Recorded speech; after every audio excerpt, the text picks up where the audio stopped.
1000 ஆண்டுகளுக்கு முன் தமிழ் மண்ணின் பெருமை, ராஜேந்திர சோழனின் கடற்படை, உலகின் முதல் பெரிய கடற்போர் பேரரசு. கங்கை கொண்ட சோழபுரத்தின் அரசன் ராஜேந்திரன் சீனம் வரை வர்த்தகத்தை கட்டுப்படுத்திய ஸ்ரீவிஜய பேரரசை எதிர்கொள்ள முடிவு செய்தான். 500க்கும் மேற்பட்ட போர்க்கப்பல்கள், 1,00,000 வீரர்கள் யானைகளுடன் கடலை கடக்க தயாரானார்கள். 1500 மைல் தொலைவு, புயல்களையும் அலைகளையும் வென்று கடலின் நடுவே பயணம்.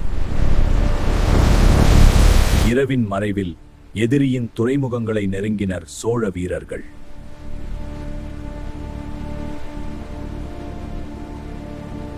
திடீர் தாக்குதல், நெருப்பு அம்புகள், சோழர்களின் வாள் முழங்கியது.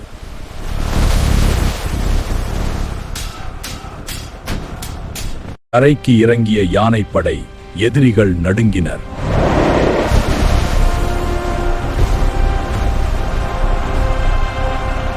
ஸ்ரீவிஜயாவின் துறைமுகங்கள் வீழ்ந்தன. தமிழ் கடற்படை வரலாற்றில் பொன் எழுத்துக்களால் பதிவான வெற்றி. தமிழரின் கடல் வீரம் இன்றும் நம்மை தூண்டுகிறது. இந்த வரலாற்றை பகிருங்கள், லைக், சப்ஸ்கிரைப் செய்யுங்கள்.